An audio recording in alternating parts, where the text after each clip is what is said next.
I'm Chris Lawrence in Dallas with your headlines from North Texas, and we'll start with a school in Plano that relies on public transportation. As Richard Solomon reports, they're concerned about proposed cuts to the DART system. For Trip Hemphill, the best part of his day is pick up and drop off. They see a driver they love and they just yell their name, run over to them, hug them. Because here at My Possibilities in Plano, those moments mean everything to them. They're students, but known as hipsters here. The school serves adults with intellectual and developmental disabilities, many who rely on DART to get here. DART is pretty much the lifeline for a lot of the guys that attend our program. That's why proposed changes to the system have folks worried. DART is, in my mind, the #1 thing that they couldn't live without if it disappeared. DART says it's trying to balance its budget, but it could be at the expense of its riders. The plans would include cutting 9 bus routes and increasing paratransit fares.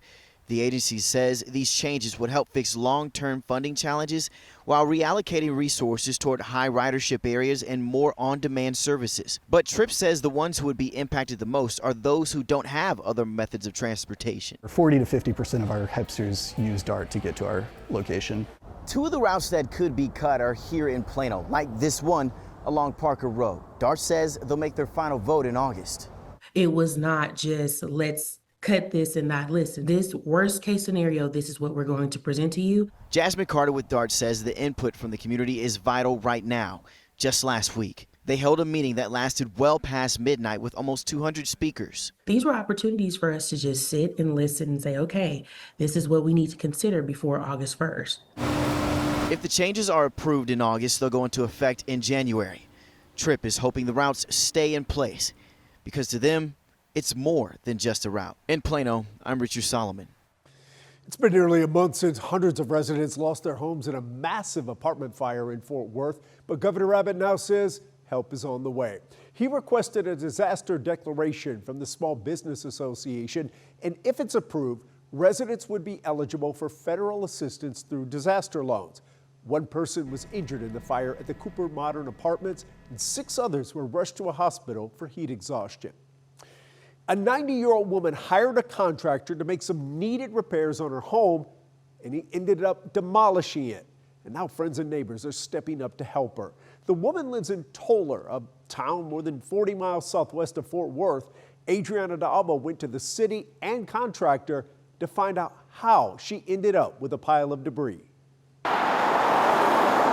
Tornadoes have ripped through the small town of Toller, Texas before, but this trashed.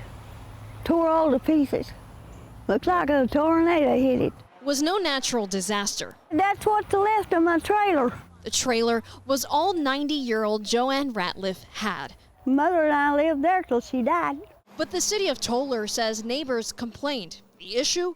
Feral cats surrounding Ratliff's home. This was the inside of her trailer.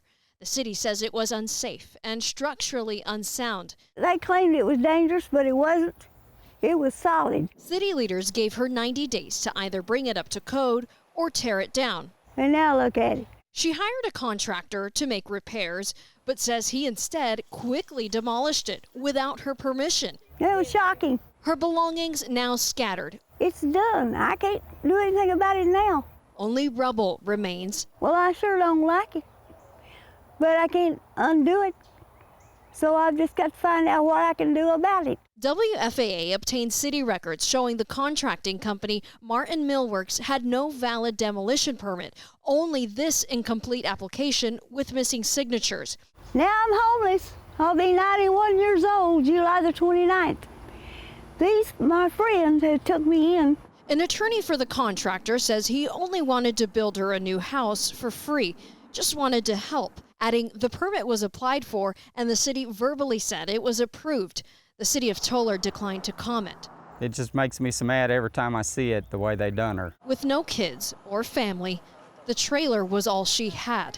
You can't just lay down and roll over. You got to stay up. Now her mental toughness. Keep on trucking. That's what I do. Is all she has left.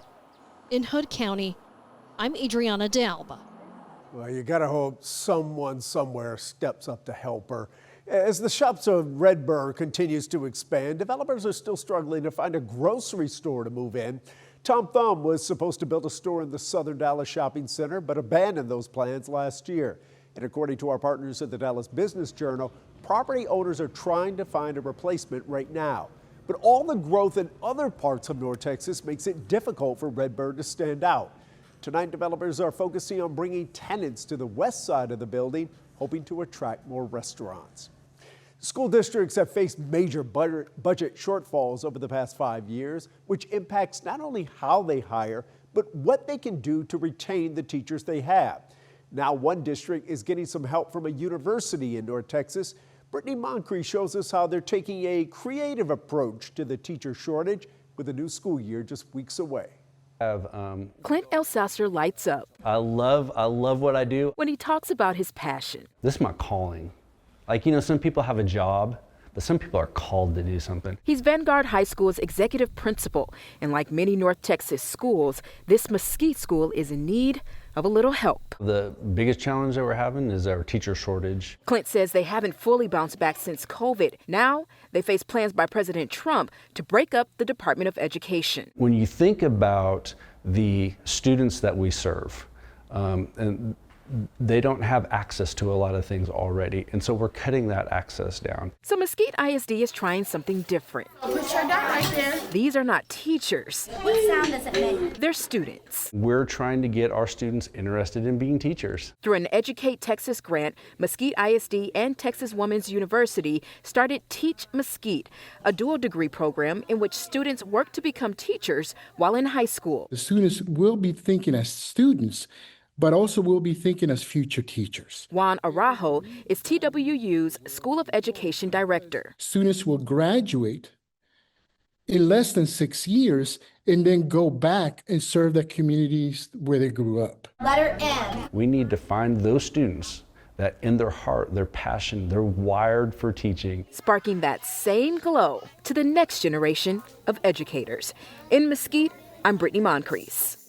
Even one motivated teacher can impact so many kids' lives, and those are your headlines from North Texas.